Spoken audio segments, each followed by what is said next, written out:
एक बार की बात है, जब चुड़ैल अपने काम से काम रखती थी तो वह बहुत सभी लोगों को मारती थी।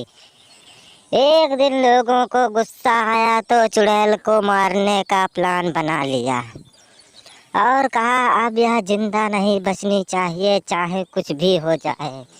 यह सोचने पर उन लोगों ने उससे कहा ठीक है, इसको अब मारने में ही हमको ही अच्छा लगेगा। इतना सोचने पर वे सभी लोग डरे नहीं और उसे कहा अब मैं तुम्हें मारूंगी और तुम कुछ भी नहीं कर पाओगी। यह सोचने पर वह तो घबरा जाती है और सभी लोगों को मारने लगती है।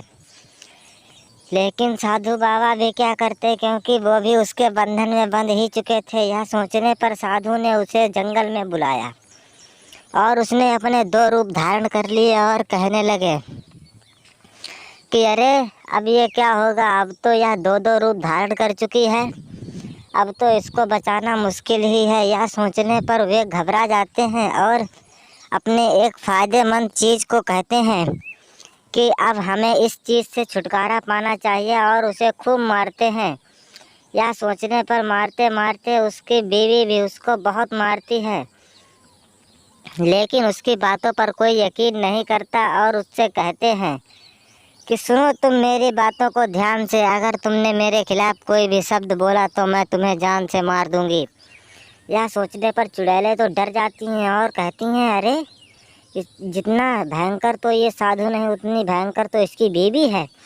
यह सोचने पर वह तो कहते हैं मुझे गांव की ओर चलना चाहिए और 1-2 पुलिस वालों को भी मारना है। तो यह सोचने पर वह डरी नहीं और गांव में गई और किसान के पास AK-47 देखकर तो उसकी फट ही गई कि वो चुपचाप खड़ी रही और पुलिस वाले के पास जाती है, हाथ जोड़कर नीचे गिर जाती है और वह कहने लगती है कि अगर तुमने मेरे पास में कोई भी शब्द अगर अनदेखा कर दिया तो मैं तुम्हें अपने जान से भी प्यारी चीज़ दे दूंगी।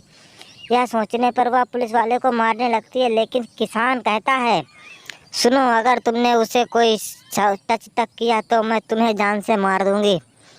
यह सोचने पर वह तो घबरा ही जाती है और कहती है ये लो मेरी AK-47 और इससे तुम्हें कोई नुकसान नहीं होगा। यह सोचने पर वह कहने लगता है अरे ये तो मुझे मत दो, यह तो बड़ी खतरनाक होती है।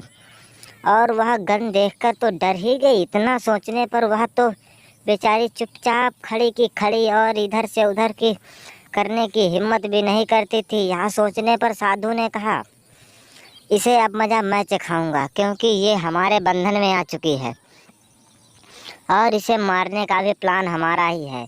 यह सोचने पर साधु पर अटैक जैसे ही किया, साधु ने पीछे जाकर उसे गिराकर बहुत मारा और चुड़ैल बेचारी गिर गिर कर माफ़ी मांगने लगी, लेकिन बाबा ने उसे माफ़ नहीं किया और कहा ठीक है अब तुम यहाँ से जा सकती हो और अगर तुमने यहाँ दोबारा अपने कदम दिखाई दिए तो तुम्हें फिर से बहुत मार खानी पड़ेगी। यह सोचने पर वह कहने लगती है ठीक है मैं यहाँ से जा रही हूँ और चुड़ैल यहाँ पर अब कभी नहीं आएंगी। यह सोचने पर सभी आज़ाद हुए और बाबा खुश।